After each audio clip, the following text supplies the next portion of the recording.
अजं रुक्मिणी प्राणसञ्जीवनन्तं परमधाम कैवल्यमेकं तुरीयम्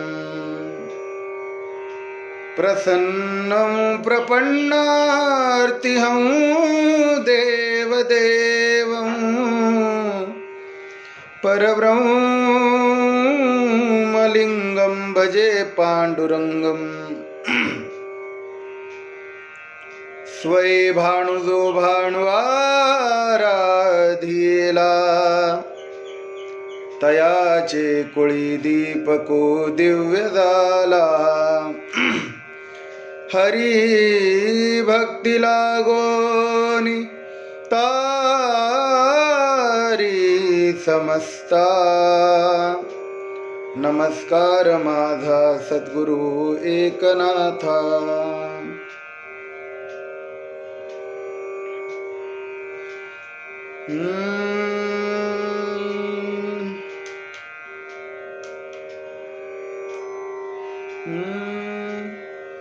रुक्मांगदा कारणे एकादशीचा छंद तेने परमानंद प्रगटला तेने परमानंद अंबऋषी कारणे द्वादशीचा छंद तेने परमानंद प्रगटला तेने परमानंद प्रल्हादाकारणे हरिनामाचा छंद तेने परमानंद प्रगटला तेने परमानंद एका जनार्दनी एकविध छंद एका जनार्दनी एकविध छंद तेने परमानंद प्रगटला तेने परमानंद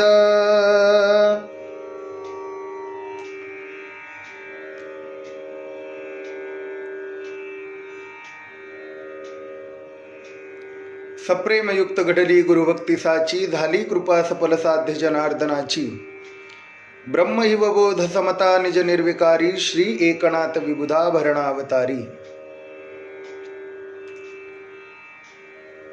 आज निर्जला एकादशी आहे आणि निर्जला एकादशीच्या निमित्ताने काहीतरी घरामध्ये ते चिंतन करायचं आहे आणि ते चिंतन संत समागम या फेसबुक पेजच्या माध्यमातून मित्रवर्य प्रवीण शास्त्रीजी केळीकर यांनी सांगितलं, महाराज थोडंसं चिंतन करा. म्हटलं हरकत नाही, त्याला काय, आपण कधी तयारच असतो चिंतन करायला.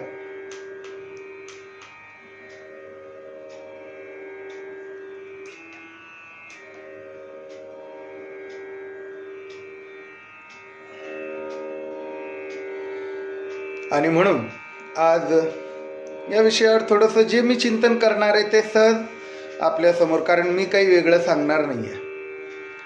आज निर्जळा एकादशी आहे, म्हणजे आजच्या दिवशी मुखामध्ये जल सुद्धा घेऊ नये असं म्हणतात. वर्षभर ज्यांना एकादशी करता येत नाही त्यांनी ही महत्त्वाची एकादशी जर केली तर त्यांना 24 एकादशींचं पुण्य प्राप्त होतं असं पद्मपुराणामध्ये सांगितलं आहे. या एकादशीचं महात्म्य सांगत असताना मला असं वाटतं या एकादशीला पांडव एकादशी सुद्धा म्हणतात, कारण की पाची पांडव हे एकादशीचं व्रत करायचे. पाची पांडवांमधनं 4 पांडव करायचे. पण भीमाला भूक सहन होत नसे. मग आता काय करायचं म्हणून विचारलं असता भीमाला सांगितलं गेलं की भीमा, तुला इतर एकादशा जर करता येत नसतील तर तू एक काम कर, निर्जला एकादशीचं एकच व्रत कर. आणि हे जर व्रत तू केलंस तर या व्रताच्या परिणामी तुला वर्षभराच्या एकादशीचं पुण्य प्राप्त होईल. म्हणून भीम एकादशी सुद्धा काही जण म्हणतात. अर्थात एकादशी आमच्या वारकरी संप्रदायाचा अविभाज्य घटक आहे. उपासना मार्गामध्ये एकादशीचा उपवास मला वाटतं जे फक्त वारकरी म्हणून घेण्यासाठी माळ घालत असतील, दाखवण्यासाठी, ते करतील की माहिती नाही. पण जे खरे वारकरी आहेत, नियमाचे वारकरी आहेत, अर्थात जे वैष्णव आहेत, ते वैष्णव एकादशी करतात. वारकरी संप्रदायापुरतंच एकादशी व्रत हे मर्यादित नाही आहे. आपण जर परप्रांतामध्ये गेलात तर इस्कॉनवाले लोकसुद्धा एकादशी करतात. पण जगन्नाथपुरीला अपवाद सोडून, कारण जगन्नाथपुरीला मी प्रत्यक्ष पाहिलं आहे तिथे एकादशी वगैरे, एकादशीलाही भगवंताला डाळ भाताचा नैवेद्य असतो. तिकडे काहीतरी म्हण आहे, म्हणाले दाल भात जगन्नाथ आणि म्हणून ते खात असतात सारखं. तिथे देवाने व्रतवैकल्यांना बंदी घातली आहे असं म्हणतात. एकादशी जर तुम्ही तिथल्या ब्राह्मणांना विचारलं एकादशी का नाही करत तुम्ही, तर तिथले ब्राह्मण सांगतात हमारे जगन्नाथ जी के मंदिर में एकादशी को उल्टा टंगाया है, म्हणजे उलटी टांगली आहे एकादशी. आणि खरंच जगन्नाथजींच्या मंदिरामध्ये एकादशीला उलटी टांगली. उलटी टांगली म्हणजे सगळं चालतं. भगवंताला सप्त मातीच्या हंड्यांमध्ये जो नैवेद्य बनतो, डाळ भात भाजी वगैरे, या सर्वांचा नैवेद्य भगवंताला दाखवला जातो एकादशीच्या दिवशी सुद्धा. म्हणून मी म्हटलं की जगन्नाथपुरी याला अपवाद आहे. असो, अनेक ठिकाणी एकादशीचं महात्म्य आहे. प्रत्येकाला सांगायचंय की आम्ही एकादशी करतो. नामदेव महाराजांचे चिरंजीव सुद्धा याला अपवाद नाही. आम्हा व्रत एकादशी देव केशव तीर्थ तुळशी, अनेक नेनोबा साधन, आमचा विषय हरिकीर्तन, संत संग निरंतर, प्रेमधन हे भांडार, म्हणे नाम याचा नारा, आमची वंशी परंपरा. संत संग निरंतर, लक्षात ठेवा, निरंतर संत संग म्हणून संत समागम आहे. ऐका, प्रत्येक जण हा भजनामध्ये अविरत, देखे मनुष्य जात सकळ, स्वभावताची भजनशीळ. बर, काही ठिकाणी अनोदन एकादशी सुद्धा करतात. मला वाटतं हे छानच आहे नाही का. आम्ही काल चर्चा करत असताना जसं 10वी-12वीच्या मुलांना कॉफ्या पुरवण्यात येतात, तसं या कमेंटमधनं आपल्याला एखादा विषय जो माहीत नसतो तोही माहिती होतो. चला, छान लाभ आहे या गोष्टीनिमित्त. प्रत्येक हा मनुष्य देखे मनुष्य जात सकळ, स्वभावताच भजनशीळ, जाहले असे केवळ माझ्या ठाई. ज्ञानोबा म्हणतात संपूर्ण जगामध्ये पूजन चिंतन करणारे याचे 4 प्रकार मुख्यतः आहेत. जे मायेनं ग्रासल्या गेली आहेत, त्यांना मारल्याचीही शुद्धी नाही, कोठून आले कोठे जायचं हे ते विसरून जातात. त्यांची गोष्ट सोडून द्या, पण ज्यांनी आत्महित वाढत केलं आहे असे 4 प्रकारचे भक्त माझी भक्ती करतात असं भगवान सांगतात. पहिला तो आर्त भक्त आहे, दुसरा जिज्ञासू आहे, तिसरा अर्थार्थी आहे आणि चौथा ज्ञानी भक्त आहे. या 4 प्रकारचे भक्तांचे आपल्याला प्रकार पाहायला सापडतात. म्हणून ते माते चुकले, ऐका चतुर्विध मज भजले, जिही आत्महित केले वाढते गा. तो पहिला आर्तू म्हणजे दुसरा जिज्ञासू बोलिजे, तिच्या अर्थार्थी जाणीजे. ज्ञानिया चौथा. हे 4 भक्त आहे. आर्त भक्त म्हणजे संकटामध्ये सापडला असताना आर्ततेनं येईवो येईवो येईवो येईवो धावोनिया,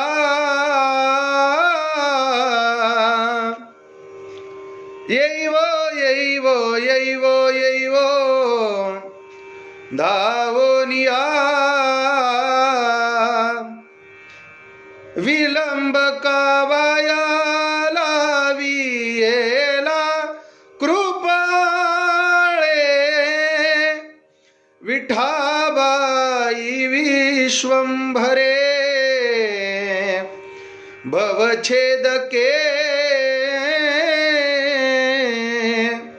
येईवो येईवो किंवा रंगा येईवो ये, रंगा येईवो ये, रंगा येईवो ये. विठाई किठाई माझे कृष्णाई कनाई, रंगा येईवो ये रंगा. आणि म्हणून आर्त भक्त हा संकटामध्ये सापडला असताना जो भगवंताचा धावा करतो तो आर्त आहे. प्रमाण द्यायचं झालं तर गजेंद्र तो हस्ती सहस्त्र वर्षे जळा माझी नकरे पिढीला. गजेंद्राचं उदाहरण घ्या. हृदयी सांडिले कोणी नाही साह्य, अंती वाट पाहे विठो तुझी कोण तो ब्रह्मांड. होईल चालक आपणची हाक देईल हाके, देवाला हाक मारून जो बोलवून घेतो तो आर्त भक्त आहे. सगळ्यांना त्या गजेंद्राची कथा माहिती आहे. नाथ महाराजांनी एकनाथी भावार्थ रामायणामध्ये त्या गजेंद्राची फार सुंदर कथा वर्णन केली आहे. आपण मुळात पाहावी. आणि म्हणून गजेंद्र भगवंताला बोलवतो. नमो नमस्ते खिल कारणाय निष्कारणाय अद्भुत कारणाय अनेक वर्गाय परायणाय नमो नमस्ते ती नमो नमस्ते. गजेंद्रानं भगवंताला प्रार्थना केली आहे, देवा ये पटकन. आणि भगवंत आले. अर्थात जो पिढीला धावे वैद्याची या घरा, दुःखाच्या परिहारा आपुलिया. आर्त भक्त जो संकटापुरती देवाला अडवतो त्याला आर्त भक्त म्हटलंय. दुसरा आहे जिज्ञासू. जिज्ञासू म्हणजे भगवंताला जाणण्यासाठी तो भजन करतो. भगवंताचं स्वरूप नेमकं कसं आहे ते जाणण्याची ज्याला जिज्ञासा आहे तो भगवत भक्त म्हणजे जिज्ञासू.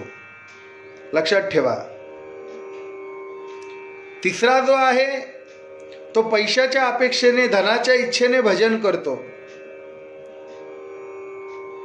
अर्थार्थी म्हटलंय त्याला. अर्थार्थी भक्त कोण आहे? अर्थार्थी भक्ताचं उदाहरण देत असताना बिभीषणाचं उदाहरण दिलंय. त्याने भगवंताला राज्य मागितलं म्हणून तर त्याला मूर्ख म्हटलंय ना.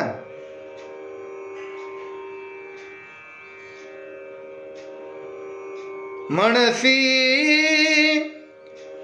बिभीषण शहाणा परितो महामूर्ख जाणा. मूर्ख विभीषण शरण आला तूज, लंका राज्य दान मागितले. हा चौथा अर्थार्थी भक्त आहे. त्याच्या ठिकाणी काहीही कर्तव्य राहिलं नाहीये आता. फक्त त्याला अर्थ प्राप्त करतो तो अर्थार्थी आहे. आणि शेवटी जिज्ञासू हा आहे की त्याला कशाचीच अपेक्षा नाहीये. एत आर्तू तो आर्ताचेनी व्याजे, जिज्ञासू तो जाणावया लागी भजे. ज्ञानोबाराय म्हणतात चौथी याच्या ठाई काहीची करणे नाही, म्हणून भक्तू एके पाही ज्ञानी याजो. जिज्ञासू हा भगवंताच्या भेटीसाठी आसुसलेला असतो. जो भेटेल त्याला विचारतो. पुसावेसे हेची वाटे, पुसावेसे हेची वाटे, जे जे भेटे तयासी, जे जे भेटे तयासी, देव कृपा करील मद, देव कृपा करील मद. हा जिज्ञासू आहे, त्याला भगवंतच भेटावा वाटतो ना. कधी मला देव भेटेल सांगा. कोणी गावी आहे सांगा हा विठ्ठल, असेल ठाऊका, असेल ठाऊका जरी तुम्हा. सांगा कोणी गावी आहे सांगा हा विठ्ठल. हा जिज्ञासू आहे. तो यात्रा करत असतो, तीर्थ करत, अनेक हेतूने भगवंत भेटावा यासाठी तो जिज्ञासू पंढरपूरला येतो. चंद्रभागेमध्ये आल्यानंतर संकल्पयुक्त स्नान केलं पाहिजे. काल जसा गंगा दशहरा होता तसा आजच्याही दिवशी गंगा स्नानाचं महत्त्व आहे, लक्षात ठेवा. संकल्प न करता जी केली जाते ती आंघोळ आहे, लक्षात ठेवा. आणि संकल्प करून यथोचित केल्या जातं त्याला स्नान म्हटलंय. आंघोळ म्हणजे तनाचा मळ घालवणे, स्वच्छता एवढाच त्याचा अर्थ आहे. पण स्नान या शब्दाचा अर्थ आमचं अमांगल्य सुद्धा त्यामागे जाता आम्हाला पुण्यपदाची प्राप्ती होते. अरे वास्तविक गंगा म्हटल्यानंतर सुद्धा पुण्य आहे. वाचे म्हणता गंगा गंगा, सकल पापे जाती भंगा, दृष्टी पडता ब्रह्मगिरी. आणि म्हणून सर्वजण स्नान करतात, भगवंताच्या दर्शनाला जातात. तीर्थामध्ये वारकरी आल्यानंतर गोत्र तिथे विचारलं जातं. तिथले विप्र विचारतात, तुमचं तीर्थ काय, तुमचं गोत्र काय, तुमचे देवता कोण आहेत, तुमची व्रत कोणती आहेत. वैष्णवांना विचारलं जातं, सांगा कुठला गोत्र आहे, कुठून आलात तुम्ही. बाहेरच्या देशामध्ये जर वारकरी गेले तर त्यावेळेस त्यांना सांगावं लागतं, बाबा अरे आमचा देव परमात्मा पांडुरंग आहे, भगवान विष्णूंचे आम्ही उपासक आहोत, आम्ही वैष्णव आहोत. आणि आमचं व्रत म्हणाल तर आम्हा व्रत एकादशी, आम्हा व्रत एकादशी,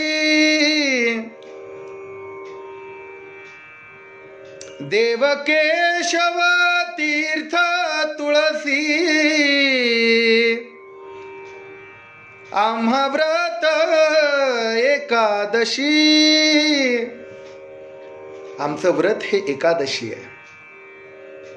भगवंताला एकादशीने संतोष होतो. मोरोपंत आर्य अशी लिहितात, चंद्रासी संतोष एकादशीत, अग्नीसी संतोष एकादशीत,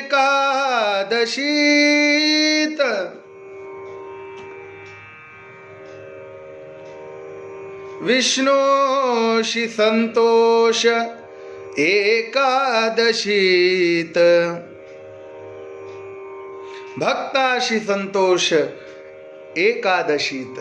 मोरोपंत लिहितात, चंद्राशी संतोष एकादशीत. एकादशीत म्हणजे इथे एकादशी नाही आहे, शब्द तोच आहे, अर्थ भिन्न आहे. चंद्राशी संतोष एकादशीत. एकादशी, दशी दशी म्हणजे पूर्वीच्या काळी जर आपण कपडा घातला, नवीन घालायचा असेल तर तो नवीन कपडा घालताना असं म्हणतात त्या कपड्याला लागलेला एखादा दोरा ती दशी काढायची आणि चंद्राला समर्पित करायची, मग वस्त्र घालायचं. हा नियम होता. चंद्राशी संतोष एकादशीत दशीत, अग्नीशी संतोष एकादशीत. एकादशी म्हणजे अन्न शिजवल्यानंतर एकादशी हा अर्थच नाहीये तिथे. अग्नीशी संतोष अन्न शिजवल्यानंतर, अग्नीला संतोष कशामध्ये? एखाद शीत, एक शीत अग्नीला द्या. पुढे भगवान विष्णूंना एकादशीमध्ये खूप प्रिय आहे. म्हणून तर नाथ महाराज प्रस्तावित अभंगामध्ये सांगतात, अंबऋषी कारणे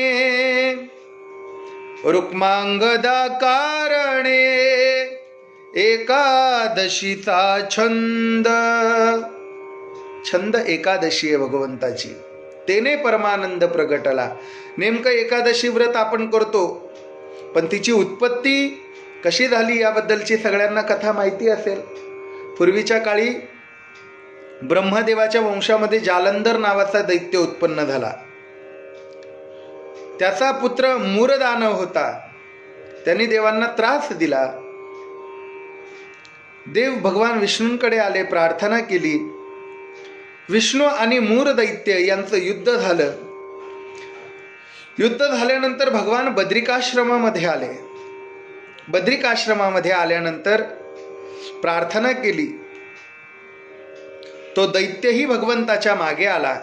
विष्णू गुहेमध्ये झोपले होते. मूर दैत्य झोपेतील विष्णूंना मारणार, भगवंताला तो दैत्य मारणार. इतक्यामध्ये भगवंताच्या शरीरामधनं एक कन्या निर्माण झाली आणि त्या कन्येने तिचं स्वरूप पाहत असताना ती रूपवती होती, सौंदर्यवती होती आणि त्या मुलीने त्या दैत्याचा वध केला. हा दैत्य उग्र होता, याची कोणीही वध करू शकत नव्हतं, पण या मुलीने त्याला मारलं.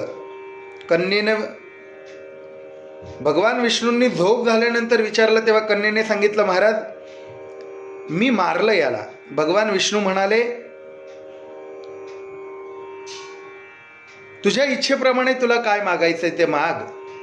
त्यावेळेस तिने सांगितलं, भगवंता सर्व तीर्थांना प्रधान, सर्व तीर्थांमध्ये जी प्रधान आहेत, विघ्नांचा विनाश करणारी तीर्थ आहेत, सर्वांच्या इच्छा पूर्ण करणारी, त्या तीर्थांपेक्षाही श्रेष्ठ मी व्हावी असं मला वरदान द्या. भगवंताने त्यावेळेस तिला आशीर्वाद दिला, जे एकादशी करतील त्यांच्या सगळ्या इच्छा पूर्ण होतील. भगवंताने तथास्तु असा वर दिला. तेव्हापासून एकादशी व्रत सुरू झालं. वेगवेगळ्या मासाच्या एकाच तिथीवरती येते म्हणून तिची वेगवेगळी नावं सुद्धा आहेत. एकादशी हा अविभाज्य घटक आहे, लक्षात ठेवा. नाथ महाराज म्हणतात, ही कथा रुक्मांगद सुद्धा करत असे. त्या रुक्मांगदाची कथा नाथ महाराजांनी आपल्या गाथ्यामध्ये फार सुंदर सांगितली आहे. मी महाराजांचा अर्थ आपल्या समोर ठेवतो. ऐका पुण्य पावन व्रताचे महिमान, आचरिता जन दोष जाती. सर्वा माझी सार व्रत एकादशी, रुक्मांगद सूर्यवंशी करीने मे. नाथ महाराज म्हणतात, पुण्य पावन एकादशीचं महात्म्य सांगतोय, ऐका. सूर्यवंशामध्ये राजा रुक्मांगद आहे. तिथी दशमी, एकादशी आणि द्वादशी नियमानं करतोय. दशमी व्रताचा आरंभू, दशमी व्रताचा आरंभू, दिंडी जागरण समारंभू, दिंडी जागरण समारंभू, हे वर्णन केलंय. दशमीपासून व्रताची सुरुवात होते आणि नियमानं तो पूजन करत असे. आदरे पूजन स्मरण जागरे यथाविधी. आणि आदरानं तो व्रत आचरत असे. कुठे राहत होता तो? नाथ महाराज सांगतात, कांतीपुरी माझी राजा रुक्मांगद, एकनिष्ठ शुद्ध पुण्य गाठी. कांतीपुरामध्ये रुक्मांगद राजा हा राज्य करतोय, दयाशील आहे, मूर्तिमंत धर्ममूर्ती अंगामध्ये बाणलेली आहे. नाथ महाराजांनी सांगितलं, न्यायनीती राज्य पाळी ब्राह्मणासी, मूर्तिमंत धर्मासी, मूर्तिमंत धर्मासी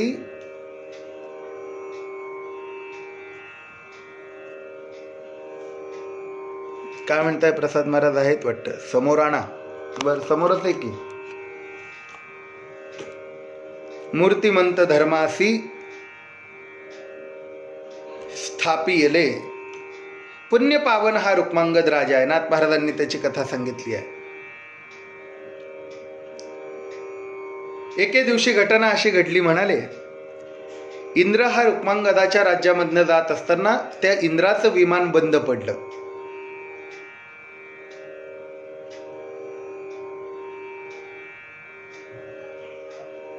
याची कथा मोठ्यांच्या मुखातनं मी अशी ऐकली आहे की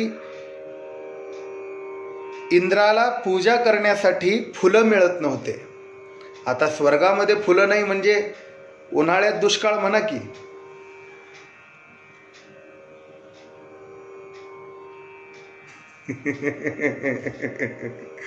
काय उघडे गड्या. ऐका, नाही महाराज, मी काही वेगळं सांगत नाहीये, जे ग्रंथात आहे ते सांगणार आहे. तुम्ही खूप काही सांगू शकता बरं का प्रसाद महाराज, त्यामुळे आम्हाला वेगळं काही ऐकायला मिळणार आहे निश्चित. अशी कथा सांगितली जाते की इंद्राची पूजेमध्ये फुलं कमी पडले. सांगितलं, जा म्हणले रुक्मांगदाच्या राज्यातनं घेऊन या. तिथे आल्यानंतर ते विमान बिघडलं. विमान बिघडल्यानंतर काय करायचं? ते विमान बंद पडल्यानंतर सगळेजण तिथे एकत्र आले. एकत्र आल्यानंतर सगळ्यांनी विचारलं, बाबा हे विमान नेमकं उठेल तरी कसं? म्हणाले, एकादशीचं महात्म्य प्रकट करण्यासाठी, एकादशीचं जर पुण्य या विमानाला मिळालं तर म्हणाले हे विमान उठेल. ते स्वर्गामध्ये गेलं. मला विस्ताराने कथा सांगायची नाहीये. नाथ महाराजांनी एवढी सुंदर रुक्मांगदाची कथा सांगितली. आपण निश्चित आजच्या दिवशी ती पाळा, ऐका, वाचा. या निमित्ताने त्या ग्रंथाचं चिंतन घडेल. म्हणून मी अगदी शॉर्टकटमध्ये सांगतोय. एकादशीचं महात्म्य एवढं आहे, वैष्णवांना प्राणापेक्षाही एकादशी प्रिय आहे. आणि म्हणून अशा अवस्थेमध्ये जो एकादशी करत नाही, अनेक एकादशा सांगितल्या आहे. चैत्र महिन्यातली शुद्ध एकादशी, तिचं नाव कामदा आहे. चैत्र पक्षामध्ये, चैत्र महिन्याच्या वद्य पक्षामध्ये जी एकादशी येते तिचं नाव वरुथिनी आहे. वैशाख शुद्धामध्ये जी एकादशी येते तिचं नाव मोहिनी आहे. वैशाख वद्यामध्ये जी एकादशी येते तिचं नाव अपरा आहे. चैत्र वैशाख ज्येष्ठ शुद्धामध्ये जी येते ती आजची निर्जला एकादशी आहे. आणि वद्यामध्ये ज्येष्ठ महिन्याच्या येते ती योगिनी एकादशी आहे. त्यानंतर चैत्र वैशाख ज्येष्ठ आषाढामध्ये जी येते ती देवशयनी एकादशी आहे. आषाढ वद्यामध्ये जी येते ती कामिका एकादशी आहे. श्रावणामध्ये शुद्धमध्ये जी येते ती एकादशी पुत्रदा एकादशी आहे. ज्यांना पुत्र होत नसेल त्यांनी या एकादशीचा अवलंब करावा, त्यांना पुत्रसंतती प्राप्त होते. श्रावण वद्यामध्ये जी येते तिला अजा एकादशी म्हटलं आहे. श्रावण भाद्रपदामध्ये जी शुद्धामध्ये एकादशी येते तिला परिवर्तिनी किंवा पवर्तिनी अशी सुद्धा एकादशी म्हणतात. भाद्रपद वद्यामध्ये इंदिरा एकादशी म्हणतात, गांधी नाही बरं, एकादशी. आश्विन शुद्धामध्ये जी एकादशी येते दसऱ्यानंतर ती पाशांकुशा आहे, ती पाशांकुशा एकादशी आहे. आश्विन वद्यामध्ये रमा एकादशी आहे. त्याचबरोबर कार्तिक शुद्धामध्ये प्रबोधिनी एकादशी आहे. अगदी बरोबर. पद्मपुराणाच्या उत्तरखंडामध्ये सर्व एकादशींचं महात्म्य गायलं गेलं आहे. कार्तिक वद्यामध्ये उत्पत्ती एकादशी आहे, मार्गशीर्ष शुद्धामध्ये मोक्षदा एकादशी आहे, मार्गशीर्ष वद्यामध्ये सफला एकादशी आहे, पौष शुद्धात पुत्रदा, पौष वद्यात षष्ठतीला, माघ शुद्धामध्ये जया, माघ वद्यामध्ये विजया, फाल्गुन शुद्धात अमलकी, फाल्गुन वद्यात पापमोचनी आणि अधिक मासामध्ये शुद्ध कमला आणि अधिक मास वद्यामध्ये कामदा एकादशी आहे. ह्या एकादशी अनेक आहेत. ह्या 24 एकादशी आणि अधिक मासातल्या 2, कारण आता यावर्षी अधिक मास आहे. या प्रत्येक एकादशीची कथा वेगवेगळी आहे. आजच्या एकादशीची कथा सगळ्यांना माहिती आहे की भीमाने धरली म्हणून हिला पांडव एकादशी सुद्धा म्हणतात. आणि म्हणून 15 दिवसातनं एक उपवास करायला आपल्याला जड जात असेल तर बरेच जण सकाळी उठले का खातात म्हणाले. नित्य उठून या खावयाची चिंता. जे व्रत करत नाही आशांचा भूमिभार होतो, लक्षात ठेवा, त्याचा होय भूमिभार.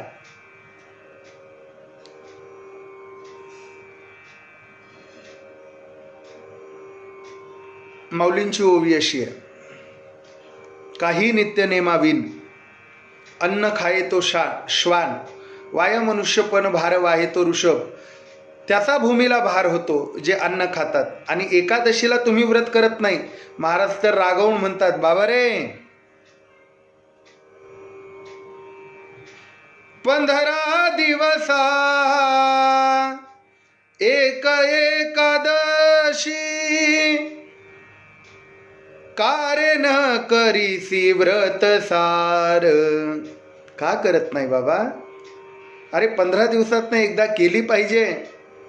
अंशवोये प्रकाशन्ते ममते केशांसतज्ञा सर्वज्ञा केशवम तस्मान माहर्द्वी स उत्तमाः एकादशीत प्रियत्वाच्च.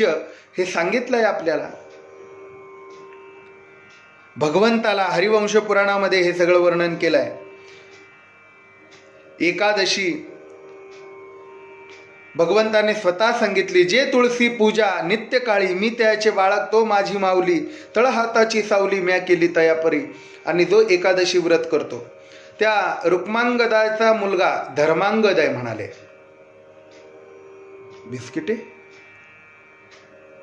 बिस्किटे चालत नाही उपवासाला बरं का जोशीताई. ऐका, बगरीचे धपाटे खातात काही काही एकादशीला, मेथीची भाजी चालते म्हणाले. असो, आज निर्जळा आहे त्यामुळे पाणी घ्यायचं नाहीये मुखात. प्रयत्न करतोय मी सुद्धा.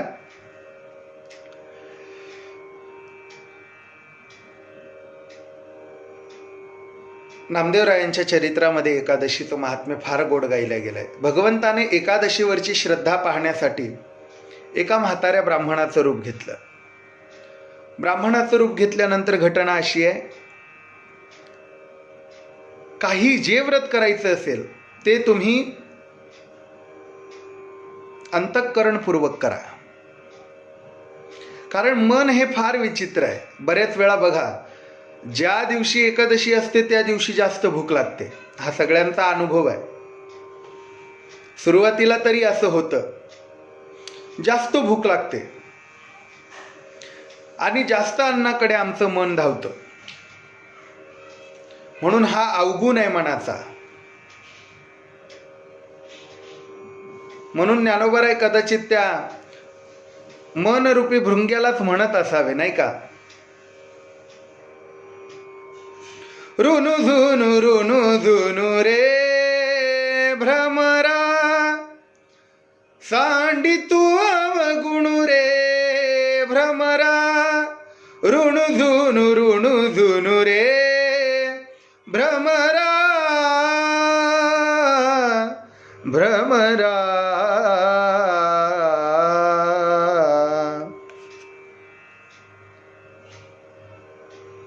तुलसी पूजन आजच्या दिवशी सांगितलंय. आणि म्हणून हे फार चंचल मन आहे. हे बांधून ठेवा एकादशीच्या दिवशी. भगवंताने म्हाताऱ्या ब्राह्मणाचं रूप धारण केलं आणि धारण केल्यानंतर नामदेव महाराजांच्या घरी आले. नामदेवा, अरे भूक लागली बाबा, मला काहीतरी अन्न दे, खूप दिवसाचा उपवासी आहे. आज जर अन्न नाही मिळालं तर मला माझा प्राण त्यागावा लागेल, अर्थात मी मरेल, मला काहीतरी दे. नामदेव महाराज म्हणाले, महाराज माफ करा, पण आज एकादशीच्या दिवशी आमच्या घरामध्ये अन्न शिजत नाही. असं म्हणतात, एकादशीच्या दिवशी सर्व पाप, जगातली सर्व पाप ही अन्नाच्या आश्रयाला राहतात. म्हणून आजच्या दिवशी अन्नाचा त्याग आहे, लक्षात ठेवा. सर्व पाप ही अन्नाच्या आश्रयाला राहत असल्यामुळे एकादशीच्या दिवशी अन्न खाऊ नये. काय तुझा जीव जातो एका दिसे आणि फराळाच्या मिसे धनी घेशी. लक्षात ठेवा, काय तुझा जीव जाणार आहे एका दिवसाने. एकादशीस अन्नपान जे नर करीती भोजन श्वान विष्टे समान. अधम नरका जाती, ते लक्षात ठेवा, ते नरकाला जातात जे एकादशीला अन्नपान धारण करतात. आणि म्हणून एकादशीला अन्न घेऊ नये असा आमचा नियम आहे. म्हणून महाराज माफ करा, मी तुम्हाला वाटलं असतं थोडं राजगिऱ्याची भगर देऊ का, असं नामदेव महाराज म्हणाले. तुम्हाला थोडे शेंगदाणे खारी खोबरं कुटून देऊ का. नाही म्हणले, बाबा अरे म्हातारा ब्राह्मण आहे, मला या गोष्टी पचणार नाही, साधं भाजी भाकरीचा नैवेद्य काहीतरी दे म्हणले. शिळीपाळी भाकर दे म्हणले. आमच्याकडे दशमीलाच सगळं साफ होतं, देवा तुम्हाला देता येणार नाही म्हणले. नामदेवा, नाही दिलं तर बघ तुझ्या दारामध्ये जीव सोडेल म्हणाले. नामदेव महाराज म्हणले, सोड, पण आमचा नियम मोडणार नाही, आमची परंपरा मोठी आहे. जीव गेला तरी बेहत्तर, पण एकादशी व्रत सांडायचं नाही. आणि म्हणून त्या नामदेवरायांसमोर भगवंताने लीला केली. म्हाताऱ्याच्या रूपामध्ये आलेले त्यांनी आपला प्राण त्यागला.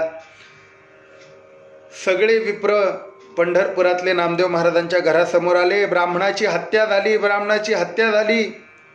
नामदेवा, आता याच्याबरोबर तू सुद्धा प्रायश्चित्त म्हणून तुझा जीव द्यायचा. नामदेव महाराज म्हणले, आता याचं हे आपल्यालाच करावं लागेल की. नामदेव महाराजांनी मस्तपैकी बांबू वगैरे सुतळ्या आणल्या, देवाची तिरडी तयार केली, देवालाच तिरडीवर झोपवलं, स्नान वगैरे घातलं. नामदेव महाराजांनी पुढे मडकं धरलं अग्नीचं. निघाली अंतयात्रा पंढरपुरातून. चंद्रभागेच्या तीरावरती शरण रचण्यात आलं. भगवत रूपी त्या ब्राह्मणाला, त्या म्हाताऱ्या वृद्ध ब्राह्मणाला त्या तिरडीवरतून उचलून झोपवलं चितेवरती. चितेवरती झोपवल्यावर अग्नी दिला नामदेव महाराजांनी. ब्राह्मणांनी सांगितलं, नामदेवा, आता या अग्नीमध्ये तू सुद्धा उडी मारायची. नामदेव महाराज म्हणाले, काही हरकत नाही. प्रदक्षिणा केल्या, उडी मारली अग्नीमध्ये. तेवढ्यामध्ये भगवंताने नामदेव महाराजांना उचलून घेतलं. नामदेवा, अरे तुझ्या एकादशीवरची श्रद्धा मला पाहायची होती, आणि म्हणून जाईल तरी जाओ प्राण, परी साधन न चुको. आमचं साधन, आमची भक्ती, आमचं व्रतवैकल्य तुटो नाही, कारण आमचं साधन अनेक नेनोबा साधन, आमुचा विषय हरिकीर्तन. आणि म्हणून अशी रुक्मांगदाची कथा आहे, एकादशीची कथा आहे. नाथ महाराजांनी पुढे सांगितलंय. मी फक्त या निमित्ताने एकादशीचं नाथ महाराजांनी जी रुक्मांगदाची कथा सांगितली आहे, मी तिचा उच्चार करतो, अर्थ वगैरे काही सांगत नाही. कांतीपुरा माझी राजा रुक्मांगद एकनिष्ठ शुद्ध पुण्यगाठी, सहनशील दया, मूर्तिमंत अंगी, न भंगे प्रसंगी सत्वधीर, न्यायनीती राज्य पाळी ब्राह्मणासी, मूर्तिमंत धर्मासी स्थापियले, दिनाचे रक्षण, साधूचे पूजन, संताचे वचन मान्य सदा, एका जनार्दनी साधियेला नेम परी काही कर्म ओढावले. पुण्यवंत जीव भूमी पुण्य देश, श्रीहरीची विशेष भक्ती जेथे. जानोनिया इंद्र पाठवी विमानी, आणवी सुमन कांतेची. देवाच्या पूजने सुमने न मिळता राया पाचरिता वनमाळा. सेवक म्हणती सायंकाळी काही दिसो येत नाही रात्री माझी. रात्री जागरणा बैसले रक्षक, लाविला वृत्तरंक अग्निकाष्टी. सावधान ठाई जागती सर्वही विमानी, ते समयी आले तेथे तोडिली सुमणे गुप्त रूपे त्यांनी. विमानी त्या तेथोनी नचलेची. त्यांनी गुप्त रूपानं तिथली फुलं तोडली, पण ते विमानच चालेना. एका जनार्दनी देवदूत कष्टी नचले, त्याची युक्ती काही केल्या. उगवला दीन दूध ते धावती, उगवला दीन दूत ते धावती. संगती राया प्रती धरिले चोर, उगवले कोटी भानुप्रभा तेवी दिसे येऊनी आपुसे राजा तेथ. राजा तिथे आला. राजाने विचारलं, का हो महाराज, तुम्ही इथे का बरं आला? सेवकांनी सांगितलं, महाराज इंद्राने आम्हाला पाठवलंय. इंद्र न्यावया पाठविले सुमने, तुम्ही पुण्यवंत जान मनोनिया. धन्य ग्राम पुण्यवंत भूमिजन, आम्हाला विघ्न काहे आले? महाराज आम्हाला इंद्राने इथली फुलं आणायला सांगितली, कारण तुम्ही पुण्यपावन आहात. तुमचा देश पुण्यपावन आहे.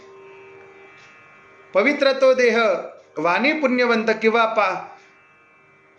पावन तो देश, नाही का, जेथे हरीचे दास जन्म घेते. तुमचा देश पुण्यवान आहे, म्हणून तुमच्या राज्यातली फुलं नेण्यासाठी आम्हाला इंद्राने पाठवलं. पण काय विघ्न आलं महाराज? अहो इथे आमचं विमानच बंद पडलं की. राहावया तुम्हा कोणते कारण, लागला धूम्रजान वृत्तारकांचा. एका जनार्दनी असी उपाय प्रतिव्रता होय एकादशी व्रती. सगळ्या गावातल्या युवतींना बोलवलं. आणविल्या सर्व गावाच्या युवती. सगळ्या गावातल्या युवतींना बोलवलं. आता यासी काय करावा उपाय? इरू म्हणे पाहे ग्रामा माझी. काय उपाय करायचा? पतिव्रता काहो भलते या तिची शुद्ध वासनेची एकनिष्ठ. जी पतिव्रता आहे, जिची वासना शुद्ध आहे, जी एकनिष्ठ पतिव्रता आहे, त्या एकनिष्ठ पतिव्रतेमध्ये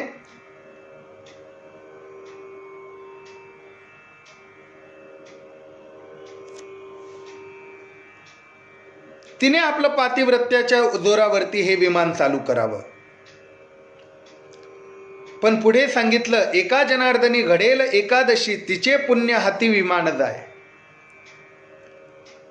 रात्री जागरण नामस्मरण चित्ती, घडली जे तिथी एकादशी.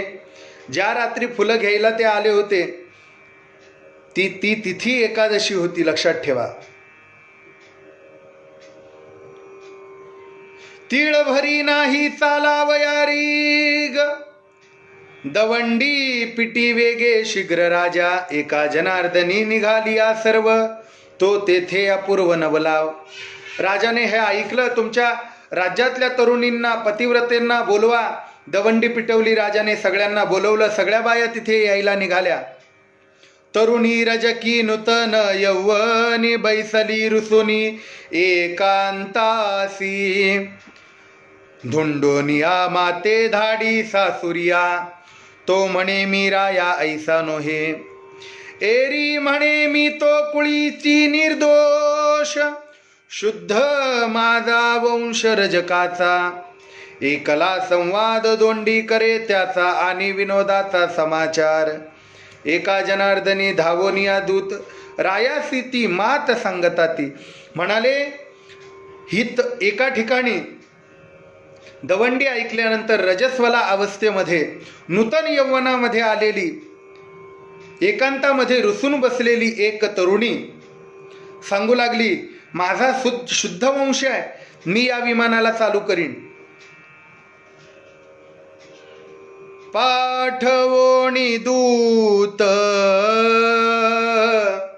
आणविले त्यासी. तिला बोलवलं, तिसी आणविले, दूत पाठवले, तिला आणवलं. साशंकित राजा लावी म्हणे हात. राजा संशयामध्ये बुडालाय. बाई लाव म्हणाले तुझा हात, विमान चालू होतं का बघूया तरी. आणि बस तिने राजाच्या सांगण्यावरून हात लावला आणि हात लावल्याबरोबर विमान क्षणात उचलिले. धन्य म्हणे राजा, ही धन्य माझी प्रजा, रजकाची भाजा धन्य झाली. ही पोरगी धन्य आहे म्हणाले. सांगे सकळांसी एकादशी करा, हरिदिनी जागरा निजू नका. निदान एकादशीच्या दिवशी तरी झोपू नका, हरिजागर करा. हरिजागर म्हणजे गावगावचा हरिजागर पाहिला की हसू येतं कधी कधी. 2 बिड्यांचे बंडलं, पातेलं भर चहा आणि 1 पाण्याची कळशी. 10, 10:30, 11, 11:30 पर्यंत भजन करायचं आणि मग रात्री गवळणी सुरू होतात. तसं नाही, हरिजागर भगवंताचं नित्य स्मरण करत भजन करायचंय. म्हणून झोपू नये. त्यावेळेस राजाने सगळ्यांना आज्ञा केली, आजपासून एकादशी करायची, सर्वांनी रात्री झोपायचं नाही, सगळ्यांनी एकादशी करायची. निर्धारी नेमेसी करी एकादशी, तृण जीवन पशुसी देऊ नये. रुक्मांगदाच्या राज्यामध्ये जनावर सुद्धा चारा खात नसे महाराज. तुमच्या माहितीसाठी सांगतो, ठाकूरबुवा होऊन गेले. ठाकूरबुवांची घोडी एकादशी करायची, आपले घोडे एकादशी करत नाही. विचार करा. त्या आणव्याला कुत्र्याची समाधी आहे. आणवेकर जे आहेत चातुर्मासे फडकरी परंपरेमध्ये, त्यांच्याकडे कुत्रा एकादशी करायचा, कुत्रा. तसे बरेच कुत्रे एकादशी करत नाही आता. कुत्र्याला सुद्धा कळतं महाराज एकादशी करावं. रुक्मांगदाच्या राज्यामध्ये प्राण्यांना सुद्धा अन्न दिल्या जात नव्हतं एकादशीच्या दिवशी. नाथ महाराज म्हणतात. आता ऐका, पुढे कथानाथ महाराज सांगतात,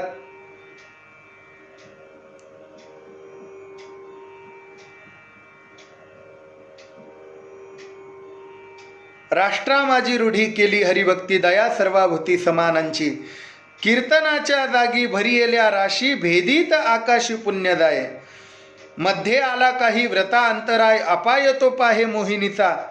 एका जनार्दनी होता स्त्री संग, नेमा होय भंग तत्काळी. नाथ महाराज म्हणतात, एकादशीच्या दिवशी जर स्त्री संग घडला म्हणाले तर सर्व आमच्या नियमांचा भंग होतो त्या क्षणाला. म्हणून आजच्या दिवशी स्त्री संग सुद्धा वर्जित आहे. नाथ महाराज पुढे सांगतात, भुलविला राजा लावण्याच्या तेजे, नेमे व्रतराज खोळंबीला. राजपत्नी पुत्र नाम धर्मांगद, चालवी सुबुद्ध एकादशी. राजपत्नी राजा आणि राजाचा पुत्र धर्मांगद हे एकादशी करतायत. पुढे करता करता अशी एकादशी आली. हरिदिनी लोका लागी राणी सांगत आहे. राणी लोकांना सांगू लागली, धेंडा पिटविला श्री हरी जागरू, करा निरंतरू निजू नका. तुम्ही झोपू नका, भगवंताचं भजन करा. एका जनार्दनी रूपे ऐकिले कानी, धिग म्हणून प्राणी जन्मालो. उतरला तळी टाकीली शयना, स्नान केले तयाशी तोदके. बैसे घालून या तृणाचे आसन, सारी नित्य नेम यथाविधी. नेमभंग झाला वर्जिली मोहिनी, नायके तो ध्यानी बैसलासे. एका जनार्दनी अनुतापा वाचून न घडे नामस्मरण कालत्रयी. असं करत असताना राजाने स्नान केलं. तृणाच्या आसनावरती भगवत भजनासाठी बसला. अनुतापे करी नामस्मरण वाचे, तव मोहिनी येवोनी साच करी. तिथे मोहिनी आली. आडवी मोहिनी उगवता दीन, सत्वाचे हरण करूप आहे. राजाचं सत्व हरण करण्यासाठी ती मोहिनी आली. मद दिली भाक उगविली आजी, प्रतिज्ञा हे माझी खरी झाली. चिंतावला राजा मागे म्हणे पाटलासी, इच्छिले पदार्थासी देईन मी. एरी म्हणे तुझा कुळाचा दीपक, तो सोयी सम्यक मजलाही. नाही चाड मज पदार्थी आणिका, कापोणी दे का मस्तकासी. एका जनार्दनी राजिया संकट, न सुचे अनेक काही तया. आडवी मोहिनी उगवता दीन, सत्वाचे हरण करूप आहे.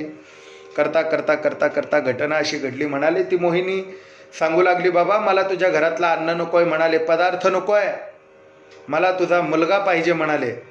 खायला धर्मांगदाच्या शरीराचे तुकडे करून म्हणाले ते मांस शिजवून मला द्यायचं आहे. हे ऐकल्याबरोबर राजानं भगवंताची धावा केला. धावे देवा तू निर्वाणी, तुझ वीन नाही मज कोणी. पडली भुली विषय सुखे, पात्र झालो महादुःखे. मात कळो ऐसे पत्नी पुत्रा वेगे, पातलेसे दोघे रायापाशी. आणि करता करता ही घटना, ही बातमी राजपत्नी आणि त्या धर्मांगद पुत्रापर्यंत पोहोचली. पोहोचल्याबरोबर ते राजाजवळ आले. गोवियेला राजा दिसे वेडा झाला. राणी बोले तिला, मग काही एरी म्हणे शिर तुझी या पुत्राचे, आपुलिया वाचे राये दिले. तुझ्या मुलाचं, तुझ्या राजाने वचन दिलंय म्हणाले, तुझ्या मुलाचं मस्तकाची भाजी करून मला खाऊ घाल.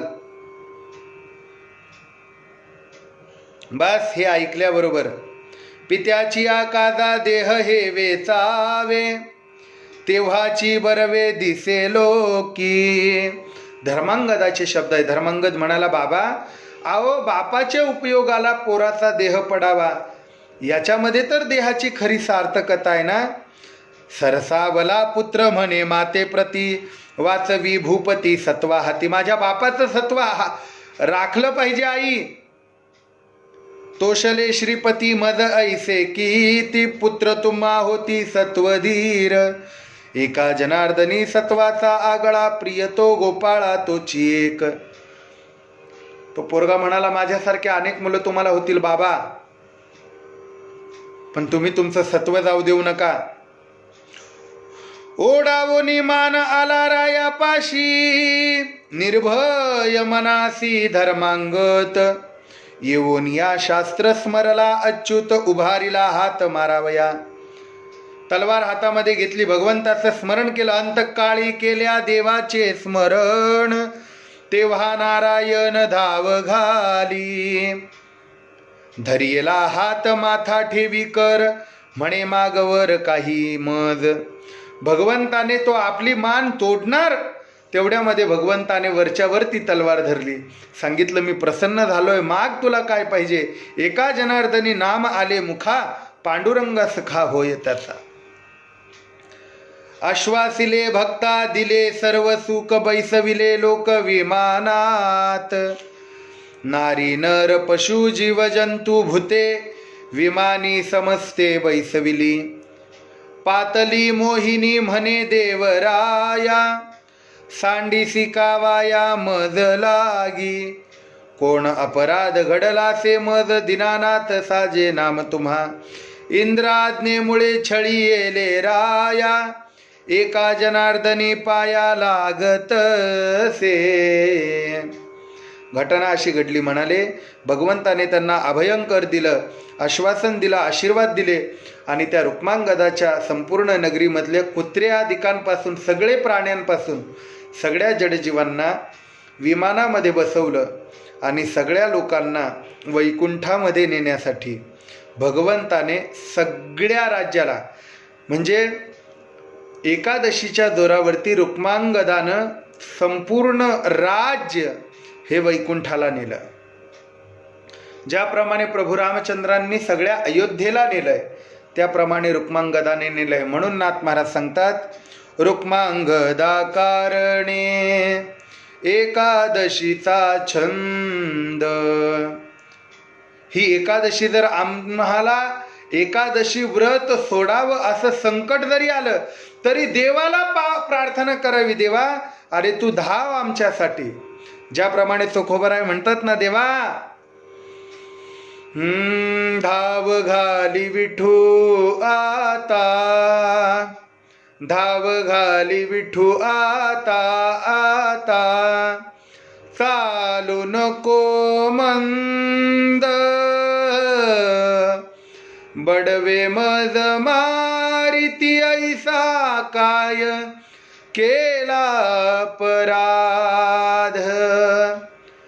धाव घाली विठू आता, धाव घाली विठू आता, धाव घाली विठू आता, चालू नको मंद,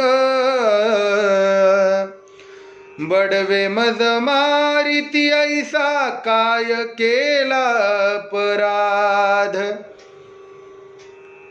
विठोबाचा हार तुझ्या कंठी कैसाला, शिव्या देती म्हणती महारा, देव वाटवीला.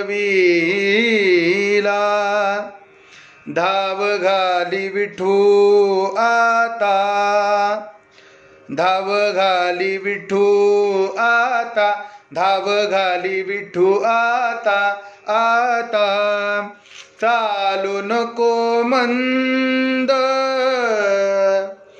बडवे मज मारिती ऐसा काय केला अपराध. आणि म्हणून एकादशी कारणे रुक्मांगदाचा छंद, रुक्मांगदा कारणे एकादशीचा छंद, तेने परमानंद प्रगटला.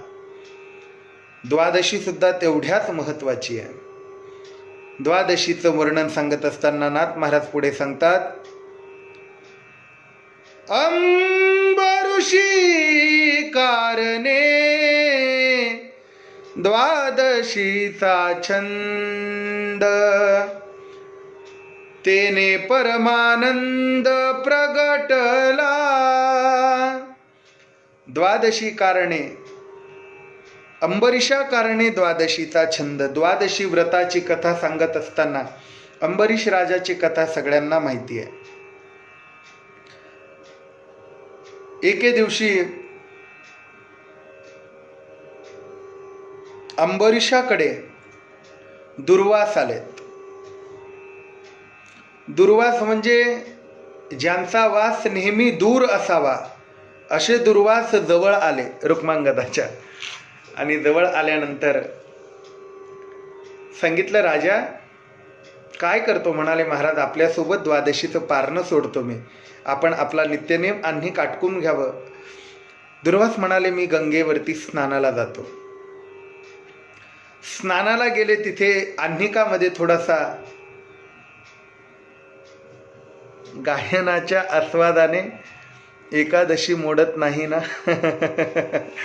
नाही नाही, अजिबात नाही. जे अभंग आहे त्या अभंगांना कधीही वाद नाही, लक्षात ठेवा. त्याच्यामध्ये जे अपशब्द आलेत ते शब्द उच्चारल्याचंही पातक आम्हाला नाही, कारण ते संतांची अक्षर आहेत, ती ब्रह्माक्षर आहेत. आणि म्हणून होईल तेवढं भजन करावं, गोड गावं, मनापासून गावं. त्या गायनाने देव आपलासा होईल या भावनेनं गावं.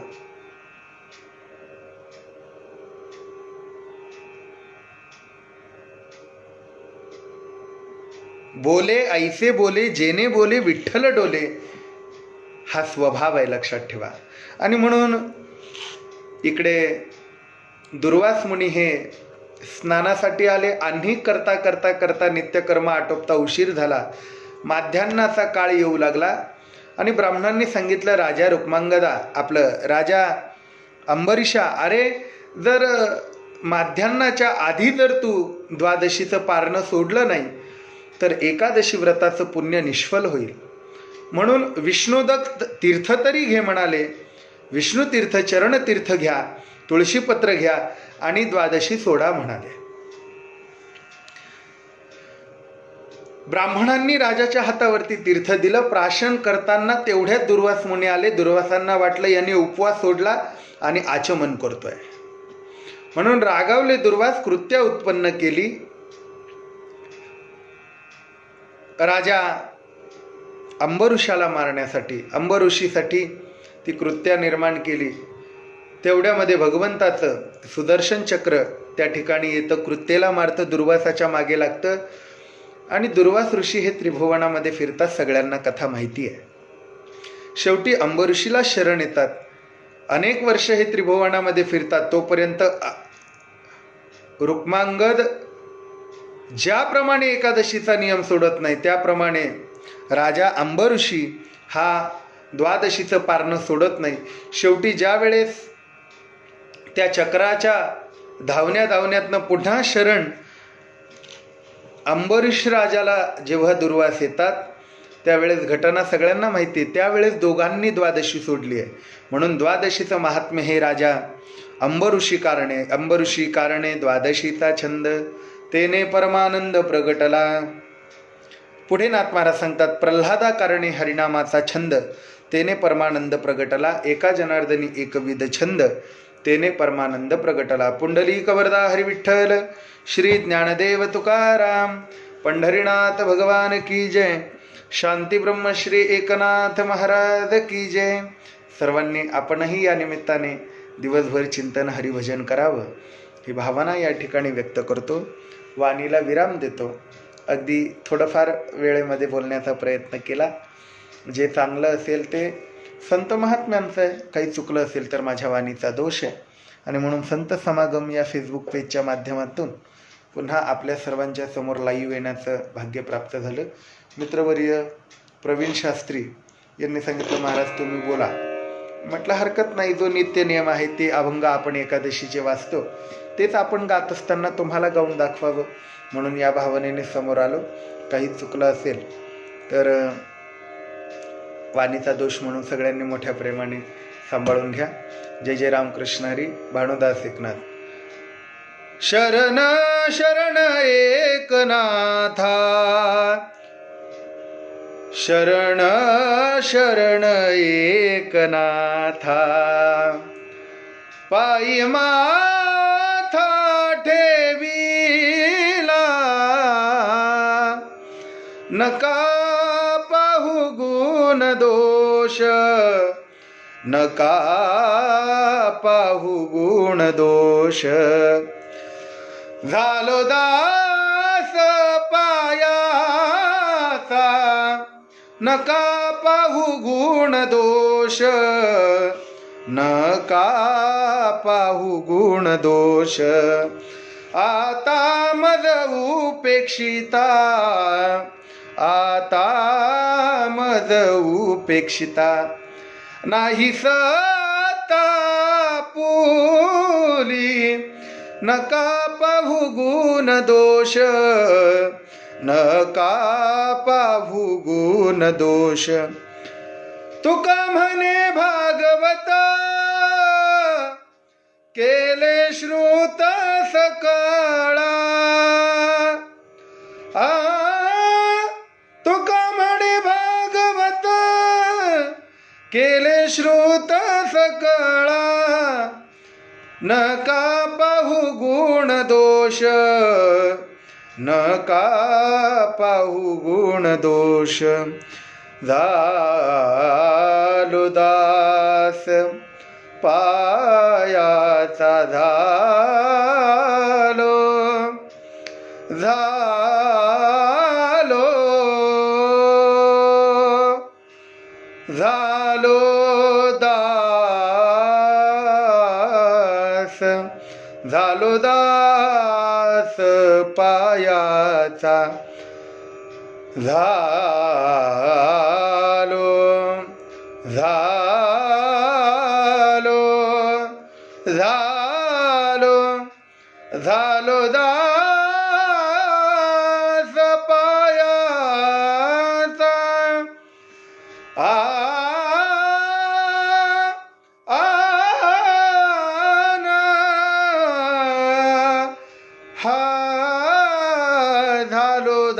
दास पायाचा, नका पाहू गुण दोष, नका पाहू गुण दोष. मला वाटतं कुलकर्णी मेधाताई कुलकर्णी विचारतायत, आजच्या निर्जला एकादशीचं महत्त्व विशद केलं असतं तर महत्त्व. मी सांगितलं ना, सुरुवातीलाच आरंभी सांगितलं की आजची एकादशी ही पांडव एकादशी आहे. पांडवांमध्ये सर्वजण एकादशी करायचे, सर्व एकादशा सर्व पांडव करायचे, पण भीमाला सोडून. भीम मात्र एकादशी करत नसायचा. आणि म्हणून पद्मपुराणामध्ये या एकादशीचं महात्म्य हेच सांगितलं गेलं आहे की भगवंताने भीमाला सांगितलं, भीमा तू फक्त निर्जला एकादशी कर. या एकादशीच्या पुण्य पावन व्रताने तुला वर्षभर ज्या एकादशा आहेत त्या एकादशांचं पुण्य मिळेल. आणि म्हणून तेव्हापासून भीमाने एकादशी करायला सुरुवात केली. अशा अनेक प्रकारची, म्हणून हिला भीम एकादशी सुद्धा म्हणतात. असं आजच्या एकादशीचं महात्म्य आहे. म्हणून सगळ्यांनी ही एकादशीचा नियम, भगवत भजन, रात्री हरिजागर करावा, हीच सगळ्यांना प्रार्थना करतो. थांबतो. जय जय रामकृष्ण हरी. भानुदास एकनाथ.